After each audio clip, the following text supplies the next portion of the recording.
reason is it's Halloween already. And objects to view tonight, we got the moon, we're going to have Saturn, we're going to have the Ring Nebula, Alberio, a beautiful binary star, so please come visit us on the 4th floor. And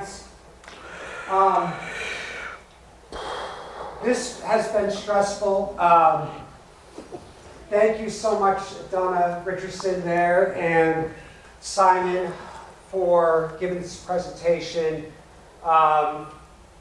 Because of the government shutdown, we had our speaker that couldn't attend today, so Simon met with some students today.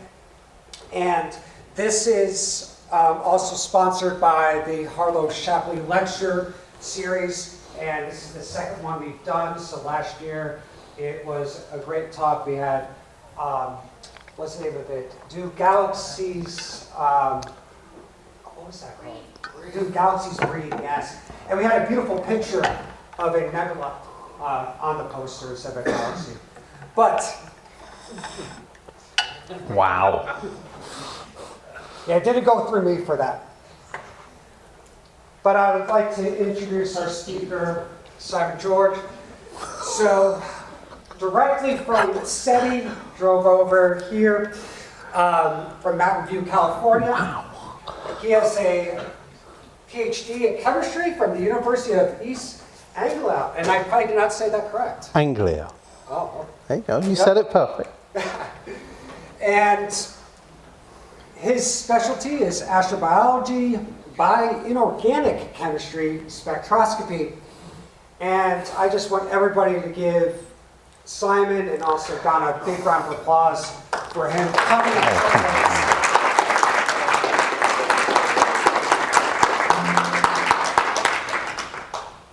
That's it, play. Do I have a pointer? Or it's okay if I don't. I can just point at one of these, but it's okay. It's okay. Right. So I hope this is okay. I want to thank everybody here for turning up and listening to me. This is, of course, in California. California being one of my favorite places in the world, and this is one of my favorite places in California. It is up in the mountains in Alpine County, and you're looking at a hot spring, which I hope is relevant as well as the view. You can see at the top there where the Tamarack Fire nearly burned all this down. This is Grover Hot Springs State Park, and it's a really beautiful place, and I encourage everybody to go to the mountains if you don't go to the mountains. And I'm going to try and talk to you about astrobiology today. My personal interests are to do with understanding the role of metals like iron, nickel, copper in biology. I'm also interested and do research into how life functions under extreme conditions of heat or cold or pressure and so forth. And I will talk a little bit about that, but mostly I just want to talk about astrobiology and how we are searching for life in the universe. And I think hopefully this will be a nice general interest talk. I put this together in a hurry, and I hope that doesn't show too much, and I apologize in advance for any slides that do anything unexpected, which is I went through it and tried to remove animations and surplus slides. But so I'm going to ask up front the question, what is astrobiology? What do I mean by astrobiology? And Homer here, of course, is thinking very hard about this. And the problem with the word astrobiology is, what astrobiology? There is no astrobiology, or very, very little of it. All the biology we know of occurs here on planet Earth. If you want biology, you look here. Whereas astrobiology, by definition, is life on other planets, life on moons, elsewhere in the solar system, and so forth. So when you call yourself an astrobiologist, what are you really saying you are? Because you're clearly not actually studying that, because we haven't discovered any yet. You know, it's a bit like saying you're a, I don't know, lunar explorer when you haven't got a spaceship. I mean, so what does an astrobiologist actually do? And the answer is we try and understand life on, and then life where it exists and where it exists on Earth. So how does life originate? These are just some headings I put down for a talk I gave to some students earlier than this summer, and they sum up various themes. How does life start and evolve? Where can life survive and thrive? This is very important if you're trying to look for life in space. You want to know where it can be. What are the limits, galactically or planetary and so forth? Has there been life elsewhere in the solar system? Can we think of ways of looking for it and finding evidence? What might life look like on another world? And then we get involved in a little more esoteric stuff, like what is humanity's future on Earth and beyond? That's relevant to the search for life, and particularly intelligent and technological life. And then how common is life in our galaxy? Is it possible to try and put some kind of number on it? And the answer is actually quite interesting, because we can say a lot. And this is my day job.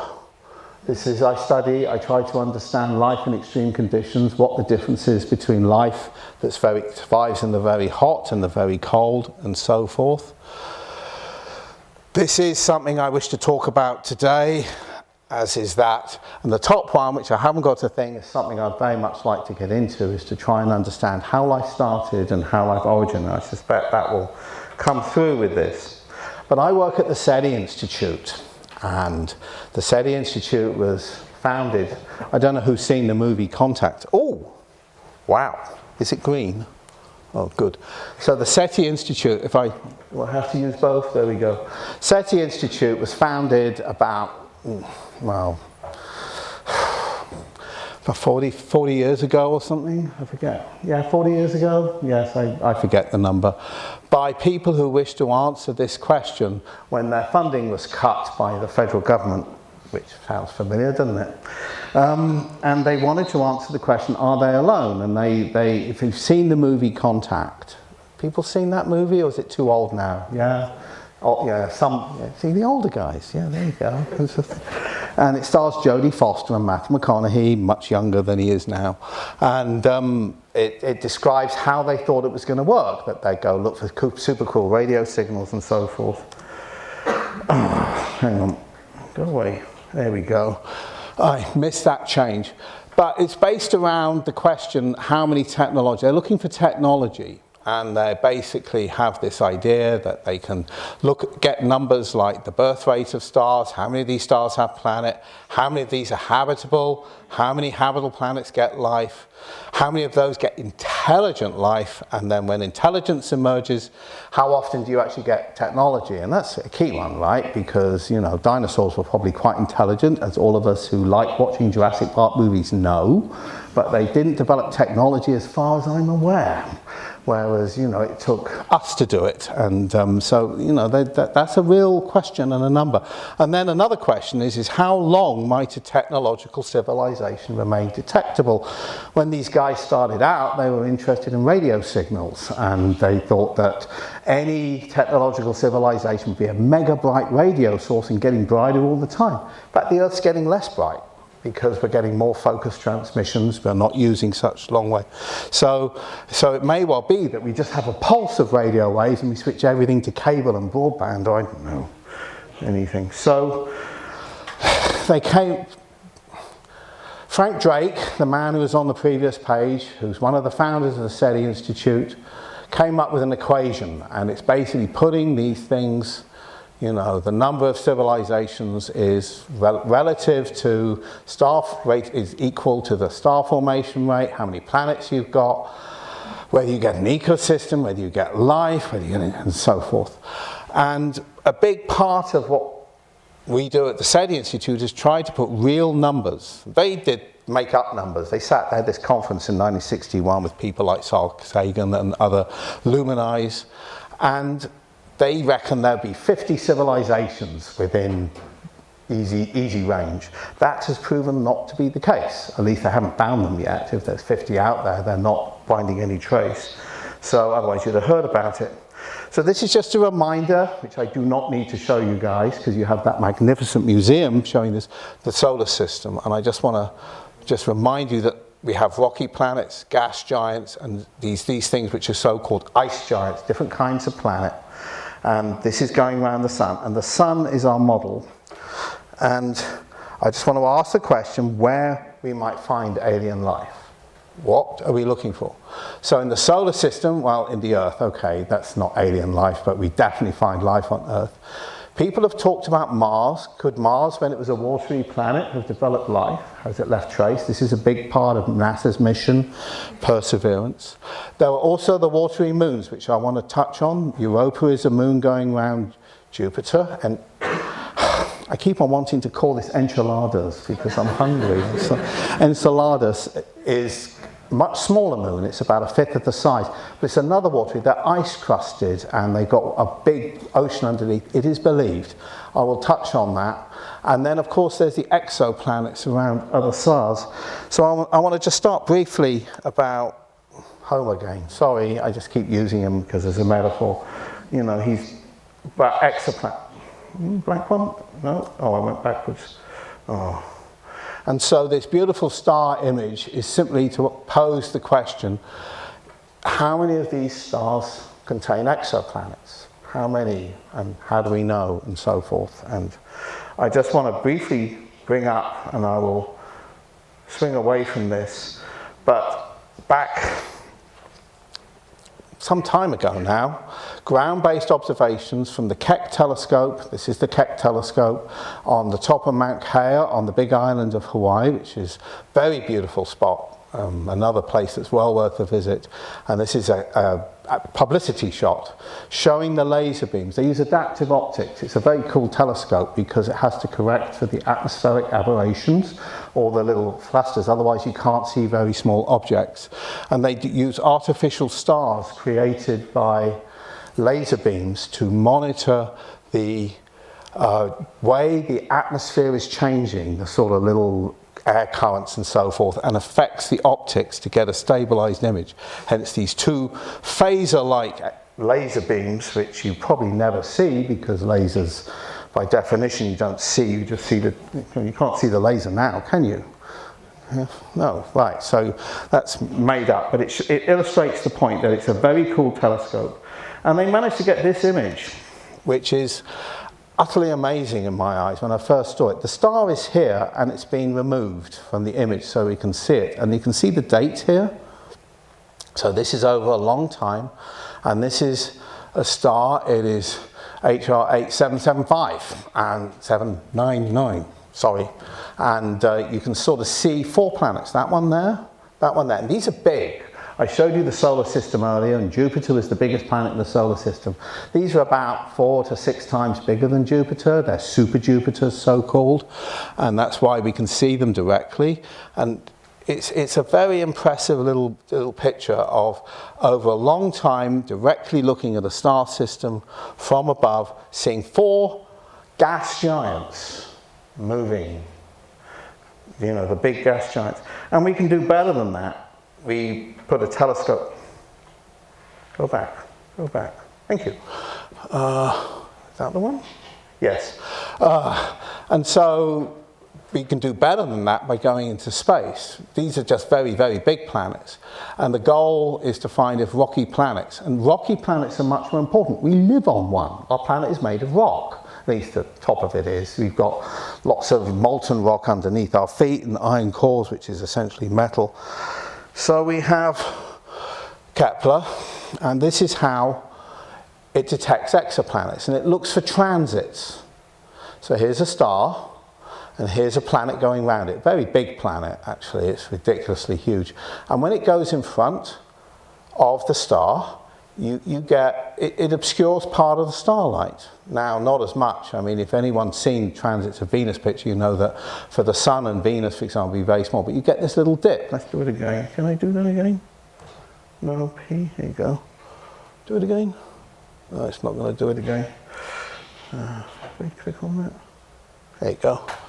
So you can sort of see it. So when the planet moves, a dip in the starlight. So you get this very characteristic pattern which tells you there's a planet. You have to be oriented right, and obviously if you have a small star and a big planet, it's much easier to observe than if you've got a regular sized sun-like star, for instance, and a planet like the Earth. Particularly since with the Earth you're only going to see it once a year, whereas if you have a small star you may have the planetary orbit much shorter and maybe only 30 or 40 days or something like that. Mercury goes around the sun, for instance, in 88 days. But nevertheless, if we look at the status of exoplanets, this is not where we were in 2000, and because of these space telescopes, this is where we are now.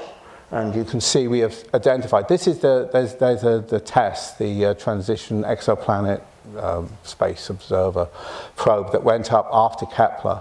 And this is the area which they really focused on, and that's why we see so many just here. But we've now got many candidates. We have, as of this year, we have something like almost 6,000 confirmed exoplanets out there, that 6,000 exoplanet systems that we have out there.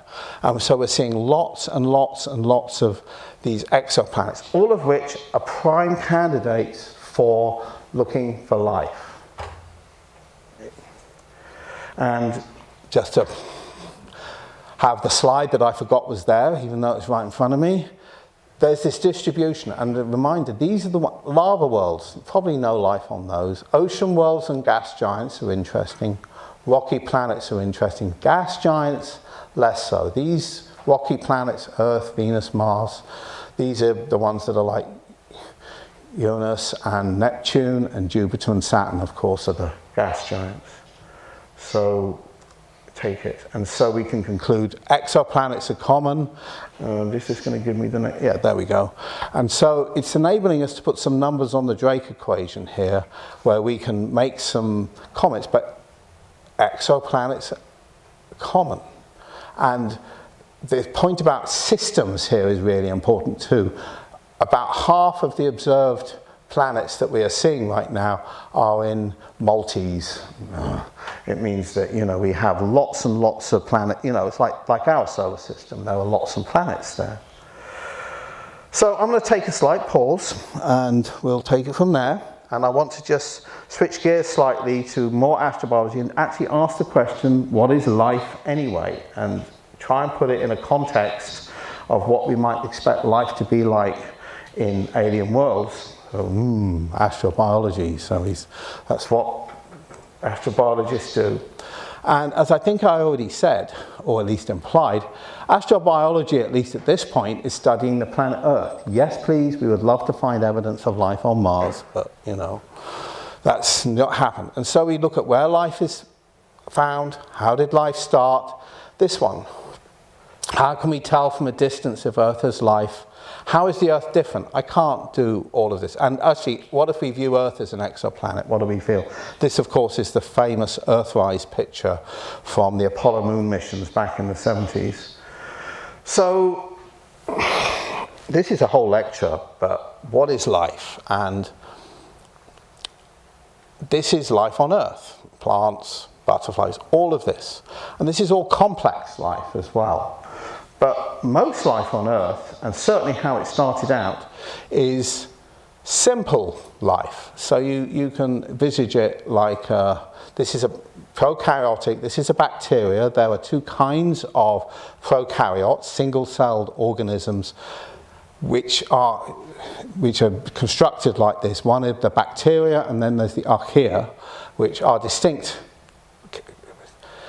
biologically, but these are very simple organisms. They simply have a bunch of genetic material, some bodies to process it, and then they do cool chemistry inside there. There's often a little flagello and some cell walls and things to protect them, but they are very simple. This is bacteria, but they all have a carbon backbone. We have a coding mechanism, we do some chemistry, we do coding. We contain, there's containment and concentration, and this is an important thing about life, which really is something that has to be appreciated. We concentrate chemicals so we can do work. Energy transduction, I'll skip that, but it's a very important issue. It's basically all about how we use energy and a molecule called ATP, or adenosine triphosphate, as an energy coin, but less. But another really important issue is that we have catalysts. We call them enzymes, but there are materials in there, some of which use metals. And the key thing is that this is very, very simple life. Now, if you look at what most people call life, including this, and certainly if you want intelligence, you want alien species, this is a tree of life showing from the lowest common ancestor. This is our prokaryotic cell. This is the most typical cell that people, when you talk about a cell, the first one's observed, all the rest of it, it's got a nucleus with genetic material in, it's got things called mitochondria. This is an animal cell, so it doesn't have any chloroplasts. But if this was a plant cell, it would have chloroplasts. It's got all kinds of structure and organization. This is a complex cell. And it's fundamentally different from the prokaryotic cell. This is a so-called eukaryotic cell. It's fundamentally different in one major aspect.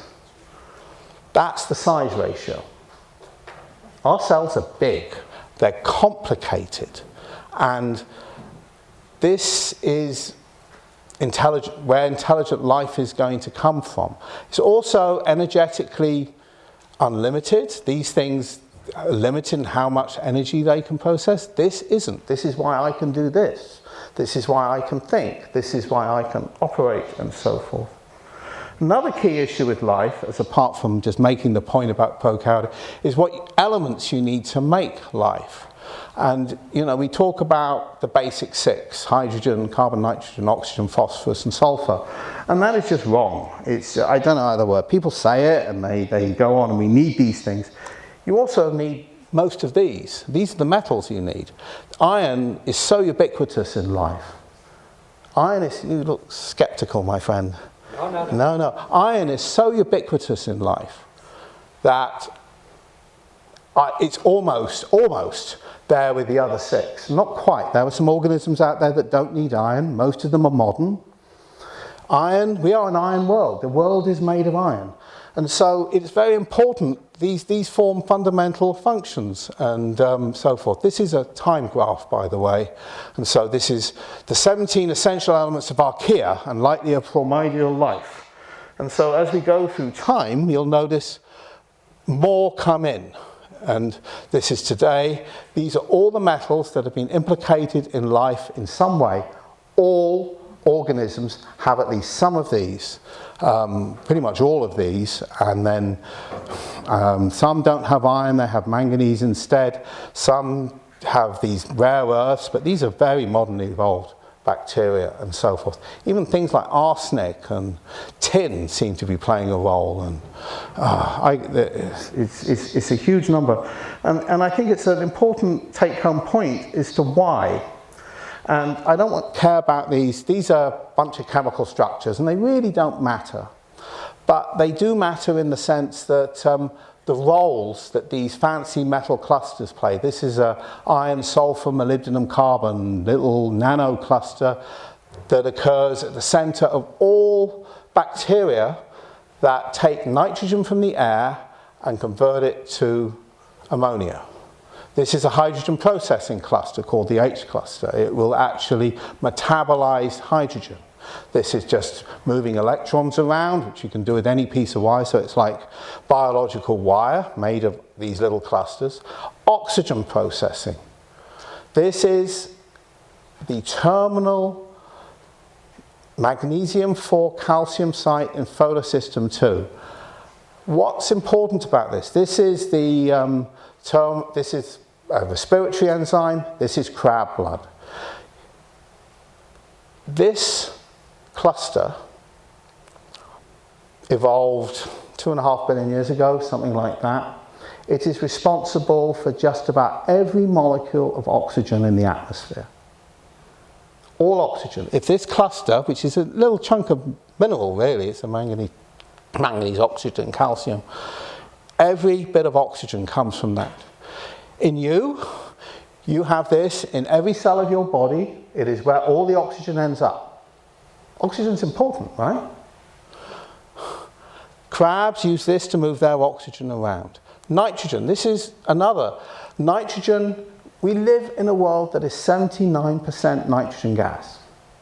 And yet, nitrogen is the reason that most plants can't grow as quickly as they would like.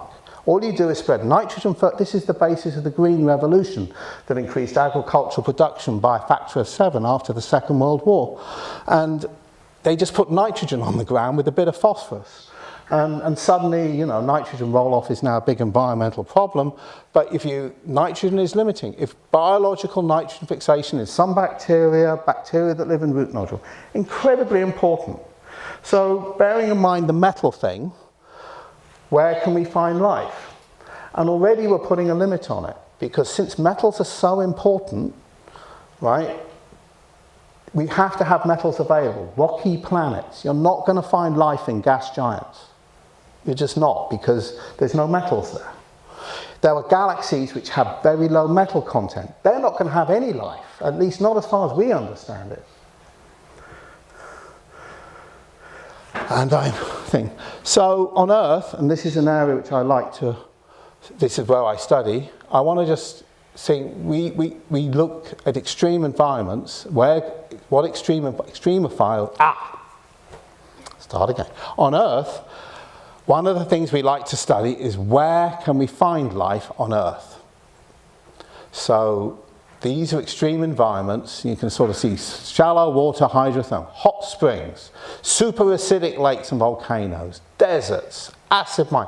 Life is everywhere on Earth. Anywhere that has an environment, you will find environments where you can find life in many, many occurrences. And one of the things that's interesting, at least as far as I'm concerned, is why life. And I just want to give you 2 examples of extreme forms of life. One is in the form of ionizing radiation. So we all have an idea what radiation is. It's nasty. There's a magic number here, which is the rad. And the rad is a measure of radiation. Now, I'm a radiation worker. I go to labs and handle radioactive materials and radioactive sources.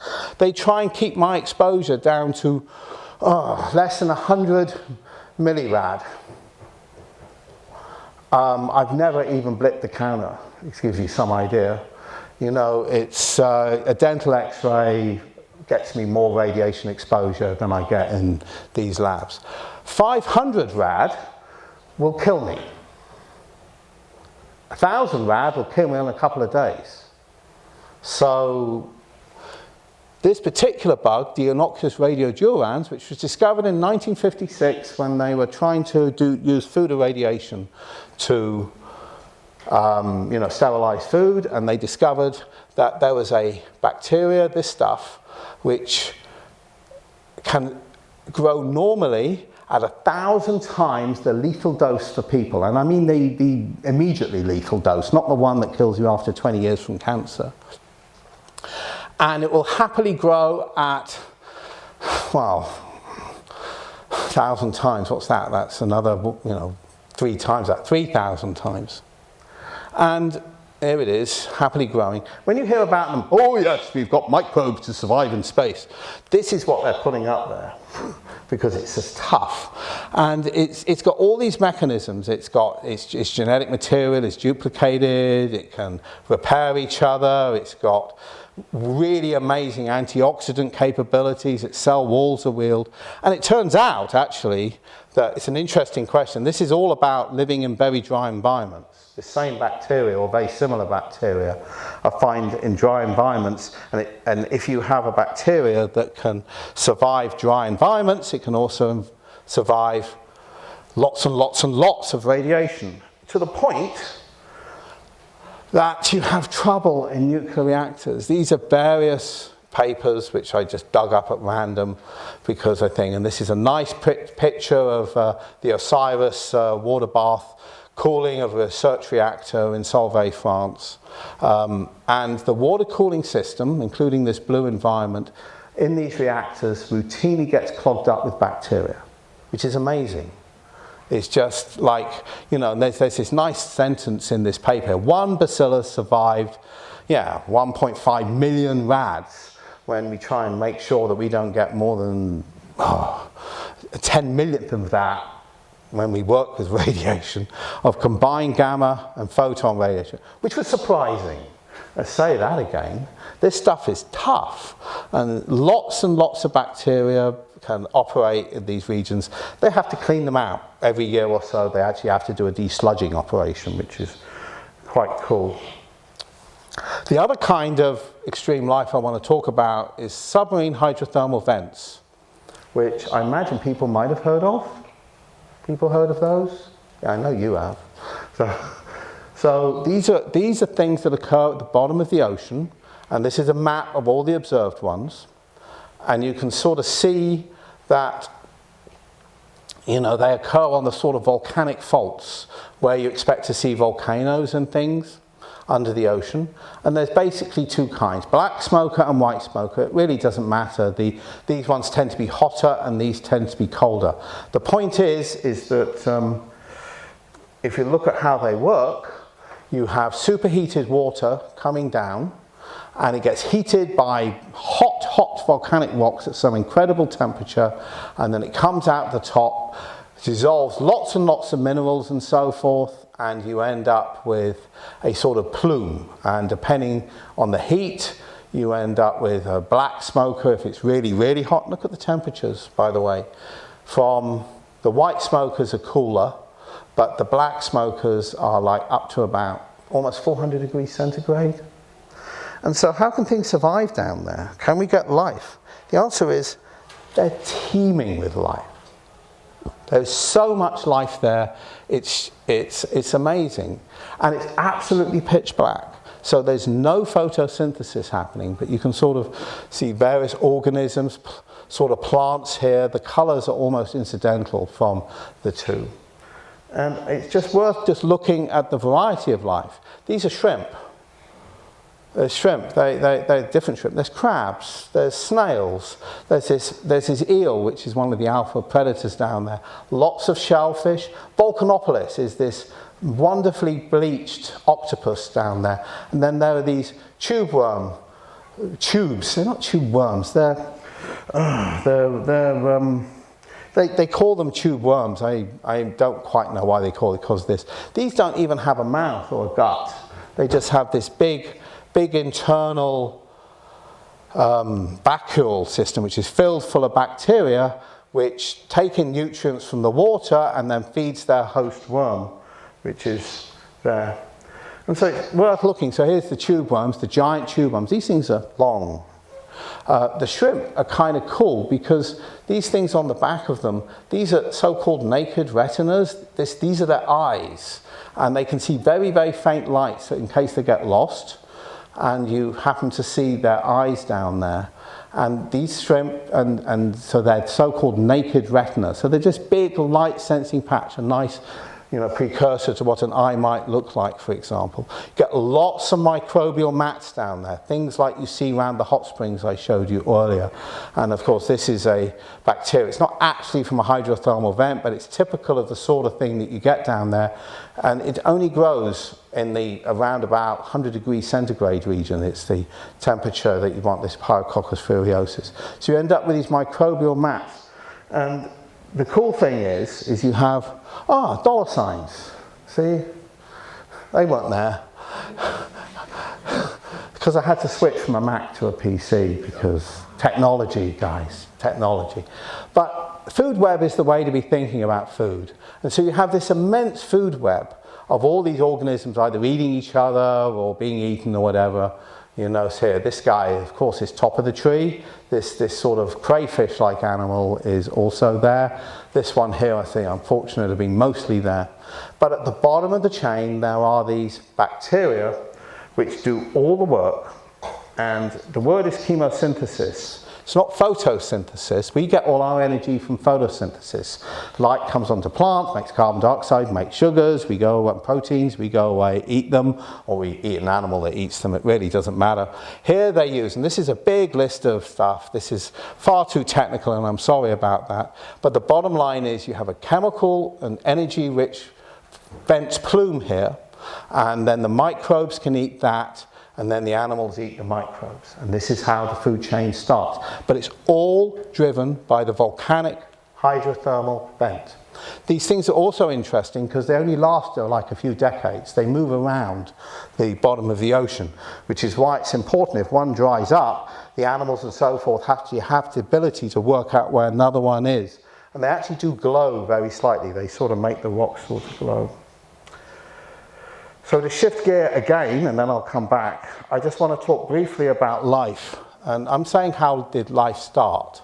But it's related, I think, to the hydrothermal vent problem. And this is a horrible slide for this audience, and I do apologize, but it's a brief history of life on Earth. And the key point here is that Earth started, what, 4.5 billion years ago. We had water, which came from something called the late heavy bombardment. The early Earth was entirely molten rock, had no water. It was all boiled off into space, but then all these rocks from the outer solar system bombarded Earth. Very, very quickly, the first cells, or the first evidence of cells that we have, appeared within, okay, very quickly, half a billion years. That's quick, yeah, or so. Yeah, a little bit more, but yeah, there you go. And photosynthesis turns up somewhere, this is probably a little optimistic, but yeah, it's about 2.5 billion years ago. And that's when oxygen starts to appear in the atmosphere. And there's various events where the Earth becomes a snowball and so forth. And then we get complex life starting to appear about a little over 1 billion years ago or so. And the first proper animals that we can definitely ascribe started about 500 million years ago. So that's a concise history. But if we go back to the beginning, the bottom, the origin of life, and we can quote Darwin, we have to, you know, any talk which has biology in it, Darwin has to come. He talks about the origin of life first in 1831. And he talks about this idea of a warm little pond with all kinds of chemicals and stuff that, you know, would it like instantly become living? And the answer is no.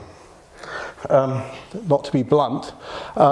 This is from the Smithsonian Museum, and what they say life arose as 3 essential ingredients emerged and combined. Cell with a membrane, genetics and metabolism, and even that's better. Life, I think I already said this, chemistry, catalysis, coding. So we need organic chemicals, we need precursors, things like hydrogen, carbon dioxide, methane, ammonia. I'm talking a lot about carbon and organic chemistry. Anyone who's a student who's had to suffer OCHEM understands it's an incredibly complex subject. But other elements as a basis for life is just not realistic. Carbon has an immense versatility in terms of how its chemistry operates. You can have gases, you can have solids, you can have long chains, you can have complex and diverse. And then you need a solvent, which water is just everywhere, so it's almost certainly there. And you need a source of energy, which we can define however we like. We need some way of doing catalysis, we need some way of doing coding, but catalysis is first, and then we need some way of containing the organic molecules. This is where the pond, we need some way. Life contains chemicals. You know that. If you've got chemicals outside, then life will contain. So I'm going to hit this one. Panspermia. People hear of panspermia? Aliens did it. So, you know, no, they didn't. But the interesting thing is that the chemicals of life have been detected in outer space. Sugars have been hypothesized on the Akaroth-Kuiper belt object, that furthest object seen by the New Horizons probe. And amino acids have been detected on comets. I mean, this is my opinion here. I think panspermia in all its forms is unlikely. But this tells us that the chemicals that life is made on are commonplace. They are not uniquely special. You know, the because amino acids are what make up proteins, and we find them in space. They're easy to make if the conditions are right. If you can find them on comets, why can't you find them? So the current thinking is a different kind of hydrothermal vent field. This is the so-called lost city. Look at the date. These were discovered recently, and they are a different kind of hydrothermal vent. And they're found again, this one particularly is in the mid-Atlantic somewhere, and the point about them is they're not volcanic. They're produced, what you have is a chemical reaction between water and ultramafic rocks characteristic of the upper mantle. I'm sorry. It's basically a rock called olivine, and it converts to serpentinite if you have heat and pressure, which it makes by itself. So you have olivine plus water goes to serpentinite. And as a byproduct, you convert water into hydrogen, you convert carbon dioxide into methane and organics, and you also make very alkaline. It's like caustic soda. It's not at all acidic. And the way it works is simply the water percolates down into the crust. This chemistry happens under pressure, and then it comes out of the vent. Not as hot as the volcanic ones, but still hot and still very alkaline. But the key thing is they make these amazing pores. The structure of these things, even today, you have this highly porous rock structure. And I could talk a lot of chemistry, and believe you me, I can. But the hypothesis is we have the early Earth. We have an acid ocean which is full of metals. It is. We know that because when oxygen came along, it precipitated it reacted with the metals, and they all fell to the bottom of the ocean to form banded iron formations. You had people Googling that earlier. And then it makes carbon dioxide and hydrogen, which can react back together to produce both energy and organic molecules. So I don't want to go into details. I just want to say that this is the hypothesis. All it requires is rock and water. And this is a pore, by the way.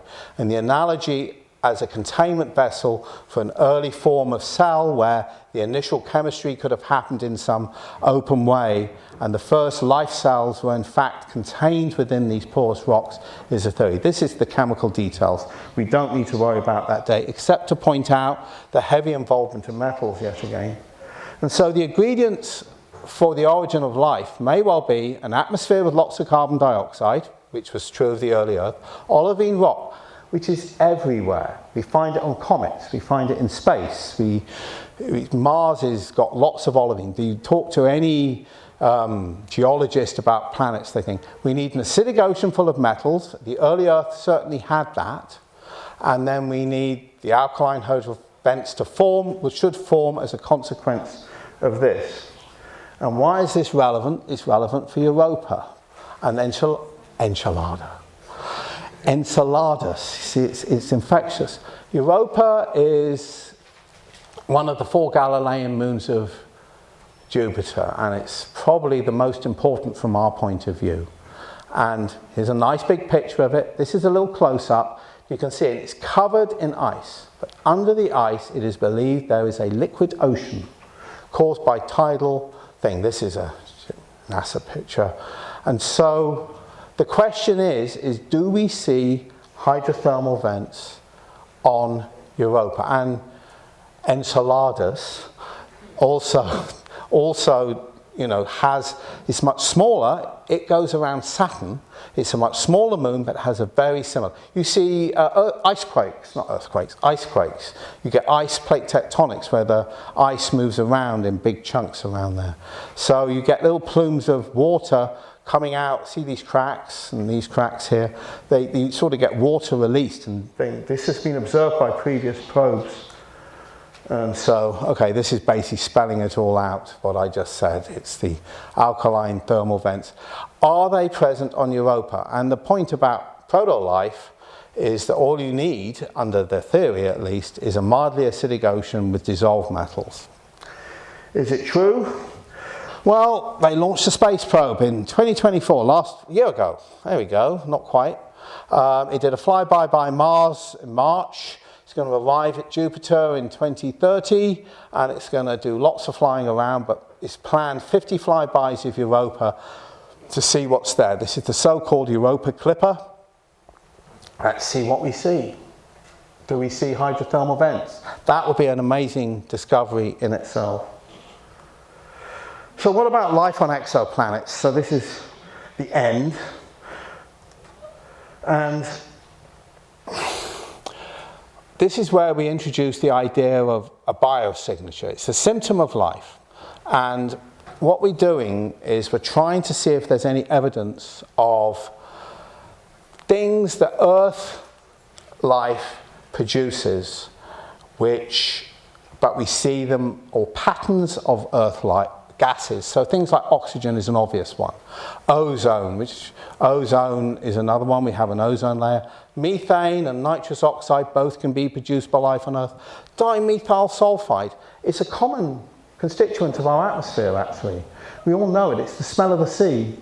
It's a sulfur compound. Methyl chloride and methyl bromide are also out there in our atmosphere, though not too much. And these are other. Phosphine on Venus was a life proposal. So basically the idea is to find things that life can make that are difficult to make by just regular geological chemistry. And then there's combinations of gases that shouldn't occur without life. Oxygen and methane together is the classic example, very unstable unless there's a continuous source of oxygen and a continuous source of methane. We see this on Earth. We see there's methane in our atmosphere, not much, but it's there. And of course there's oxygen. Carbon dioxide, methane and hydrogen, again, these won't stay around. They'll react together if given time. So how do we look? So this is where the James Webb Telescope comes in, and here's a nice picture of the James Webb Telescope under reception. This is this thing that's now at a so-called Lagrange point just behind the moon, and it has these really impressive mirrors. And it's got a sun shield. This is the observing side. It's got a little secondary mirror. There's a reception optic there, and this is the primary mirror, which is very impressive. And this is to make sure that the telescope never sees the sun. If you look at the sun's side, you can sort of see it's like a big kite sitting out there in space. There's a disk which sends the information home and so forth. And this is a brief explanation of what spectroscopy is. Spectroscopy is something I do a lot of, but if you look at any light, any source, you can use a prism or a diffraction grating to make a spectrum. Anyone who's a Pink Floyd fan, if anyone is old enough, will know the Dark Side of the Moon album. You know, we've all played with prism, splitting light into colours. And this is one of the things that the James Webb Telescope does. I'm kind of cheating a bit because these are all optical light, and people know that the James Webb Telescope focuses in light that's invisible to us, but is lower energy than the red. It would be down here. It's the so-called infrared region, which is the same as heat and things like that. But using solar system planets, this is if we do infrared spectroscopy on the 3 rocky planets that we know of, we get this bumpy line full of wiggles. And each wiggle represents something happening. So if you look at Venus, we see lots and lots of carbon dioxide, for instance. We look at Mars, you see a lot less, actually. You see a lot less carbon dioxide, plus some other bumps. Earth, we see ozone, we see oxygen. This is the so-called A line of oxygen. We see water, more oxygen, and we get a pattern that is characteristic of... Nope. Okay.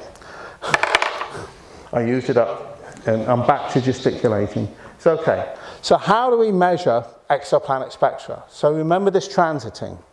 So the interesting thing about a transit is that here it is transiting in front and you get the big dip. But we also get a little dip when it goes behind the star because we're no longer seeing the light from the exoplanet. So we have two opportunities to try and get a spectrum of the atmosphere of that exoplanet. All we want to do is to get the light home from the exoplanet and analyze it to see what the composition is using the instruments on the James Webb Telescope. So we have one choice is, if you look, this flat line where it is now and where it is now is the star plus the exoplanet. So if we take this region, the flat little dip there, is when the exoplanet is gone. So in principle, all we have to do is to subtract the two and we get the exoplanet spectrum. Similarly, when we come in front of it, we get the starlight shining through the exoplanet. That gives us extra light coming through the edges, right? It makes the exoplanet glow.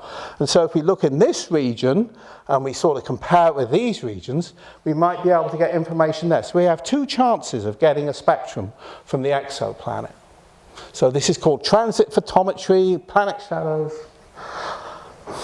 What do we see? I don't know. We see wiggly lines. And I'm a spectroscopist. I look at these things all the time. And I looked at these and I went, ugh. But, okay, I'm going to sit there. If we take lots and lots of observations, it will get better. They've done it twice in two different regions using, this is the so-called near-infrared, this is the so-called mid-infrared at the top there. And they're basically making descriptions of what the planetary atmosphere looks like of an exoplanet round the star, so-called K218. It doesn't actually have a better name than that. And it's planet B.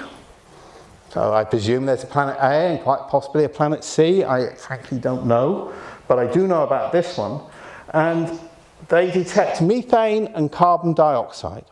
And that is consistent with an ocean in what is presumably, since this is a planet 2.6 times the size of Earth, it's a rocky planet, so they think there's an ocean on it. They think there's water on the surface, and the chemical breakup there is telling you that. But the really cool thing, which you see in both, is this guy, the dimethyl sulfide at the end. And that means there's a lot of it. And so we do not know of any abiotic, non-biological way, at least on Earth, of making dimethyl sulfide. I'm sure we're about to surprise ourselves and find one out. But the fact that we can observe, using James Webb, dimethyl sulfide, given that when they get the data good enough, because it really isn't now, I'm sorry, but they just got to do a lot more observation. There's a really good paper which I like, which says they need about 3 times as much data. If that is sustained, it will be the first suggestion of a planet that might contain life. So what is next? Oh, what happened? Oh, there we go. What is next? Well, they're going to do more of this. They're going to send up the habitable worlds. I mean, who knows with the current funding and what they're going to do. But the plan is to send up an observatory for habitable worlds, which will look at these sort of information more. Goal is to characterize many, many more. So we're looking at about 15 years or so, 15, 20 years. And then there's ESA, the European Planning a Life mission, which again is to look at biosignature research. This is, I'm not actually sure what that picture's meant to be. I borrowed this slide from somebody, but there you go. I think it's a simulation of the inner, I think it's meant to be a simulation of what the inner solar system would look like from the a space telescope for the ESA Life mission, the sort of image they would expect to get were we to view the solar system. The sun, although I have no pointer, should be in that black spot in the middle, but that has been digitally removed so it doesn't just wash out the entire picture everywhere.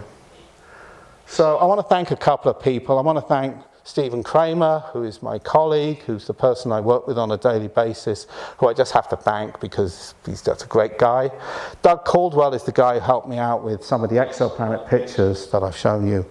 And my next slide says that, so I'm going to. And I want to thank you for your attention, and I hope that hasn't been too boring for you.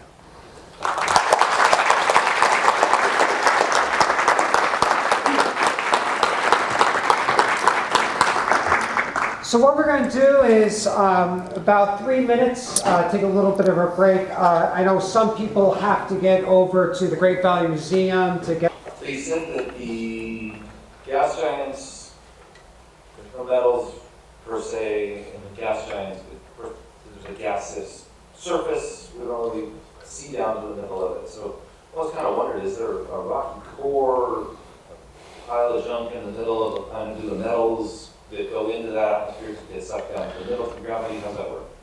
Not an expert, but my belief is that most of these gas giants is exactly that. They are gas.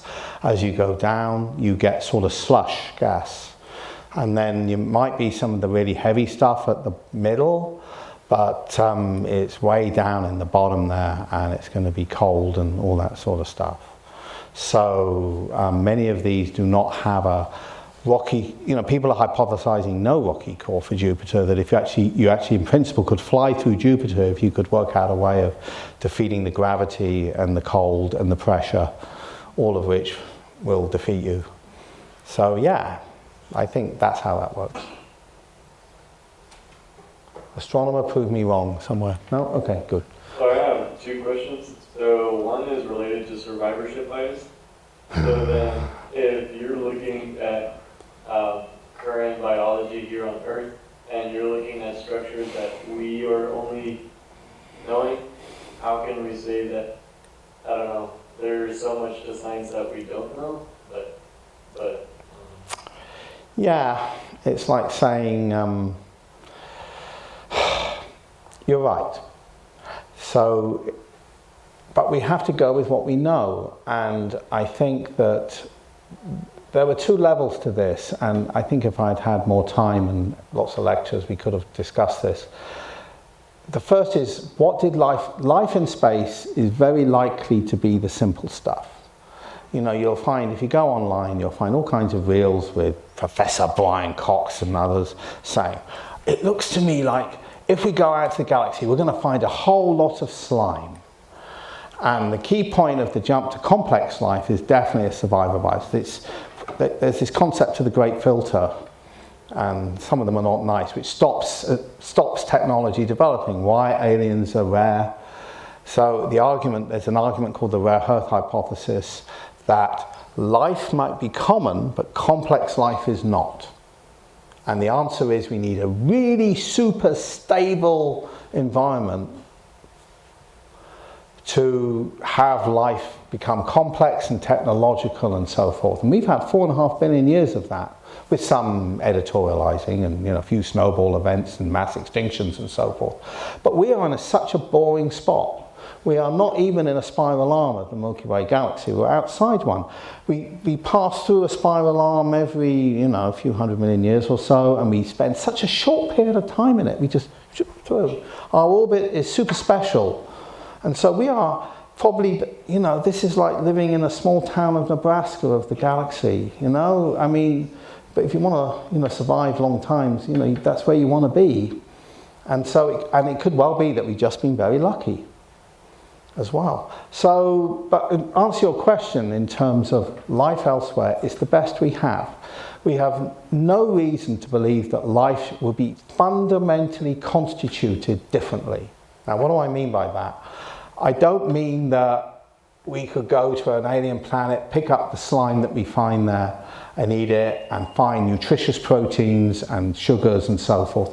But they will be something that will look like our proteins and our nucleic acids. They may not be chemically the same, but they will be chemically related, which means the fundamental life chemistry will also be related, which is where we come up with all these biosignatures from.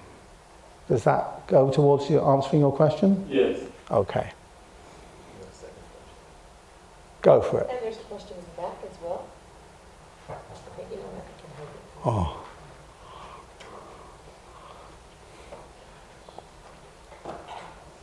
Okay, so I have a question. You mentioned the Herc or Keck telescope. We did. That one's over in Mauna Kea. There was you mentioned 2 other telescopes that are in development that will be sent up in the future. And there was I know there was one more telescope that was supposed to be coming out in the next few years that recently got canceled. And the fact that you're here actually is due to the government shutdowns that we're experiencing and Sure. NASA's not being able to work, or NASA employees are not being able to work. With the current trends that we see in like defunding science, defunding like all these cool research, or even like Mauna Kea needing to like move to another location, how do you think that's going to affect how we like do our like research on finding life?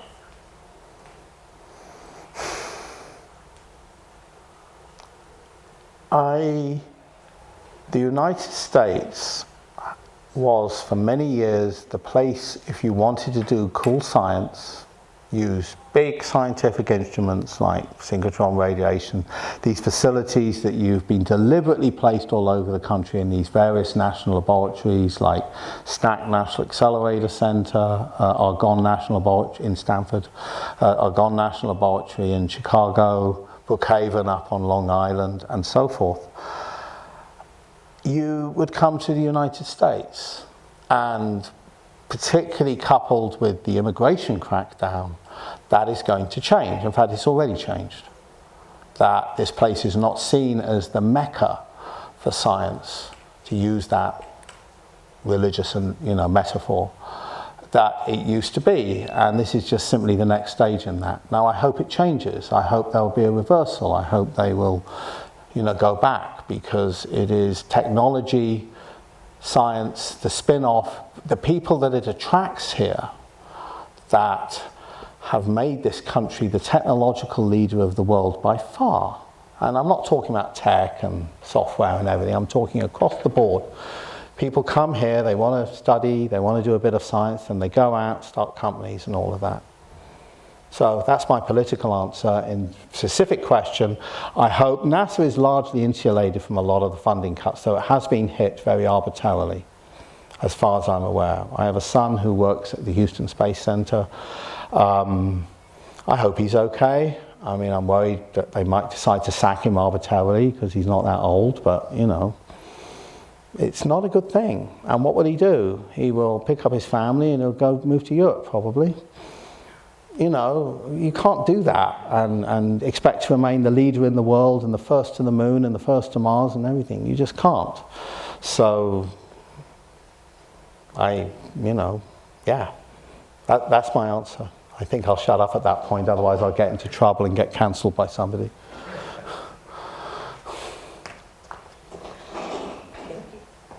I had a question regarding. It might be me. Sampling. Okay. Is it me doing this? Oh, you're speaking and I see. Okay. Okay. Oh, no. Okay. It's because the sound guy's not paying. So, I have read there, as far as sampling, like objects that are passing through our solar system. I think there was a Japanese module that had taken actually rock samples. And whenever you hear, like, when they're looking for analysis, where they say signatures of life, are they talking about these mineral complexes and possibly amino acids? What is it they Organics. The Organics. organics. So the signature, you get trapped gases and things on comets, right? And you get lumps. There's a man at SETI who studies meteorites, and many of the meteorites come from Mars, for example. You have a collision, and the bit gets knocked off, and then it flies around for a long time and eventually lands on Earth. And the point about those rocks is that they talk about trapped gases in little pockets. They talk about brine damage, because at some point Martian water was like an ocean, and then it went to very salty brackish stuff and so forth. And so, but primarily the signatures they get excited about are the fundamental molecules of life. And I think this is the point I made. These are commonplace out there, it's turning out. We're seeing sugars in the Kuiper Belt, for goodness sake. There's Akroth, has a sort of soapy material and sugary material. So if we were to actually eat some of the surface ice and it's very icy, eat some of the surface ice, it probably tastes soapy and sweet. It's a sort of pink color as well, because the organics get sort of radicals formed in them by the solar radiation and so forth. And amino acids are out there. We see nucleotides. These things are common.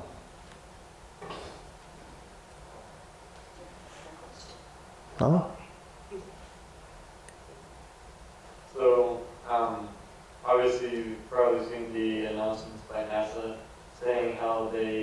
to believe that Mars had life on it, and that the recent signs have shown.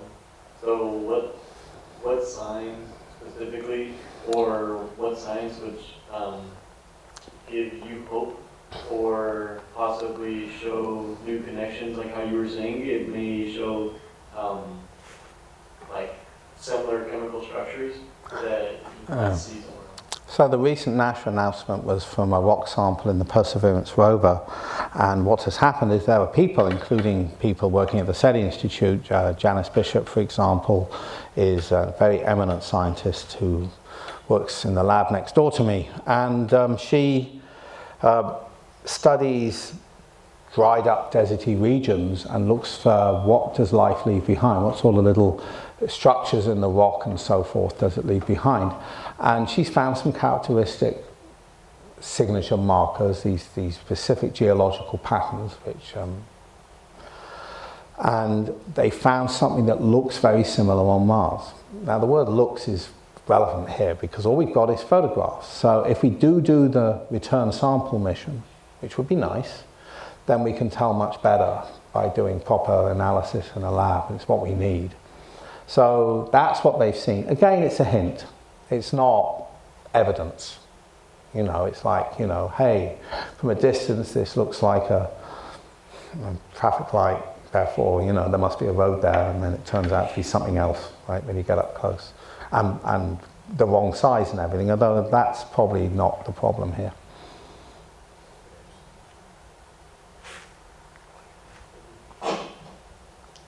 Any other questions? Nope. All right, so let's thank our speaker once again.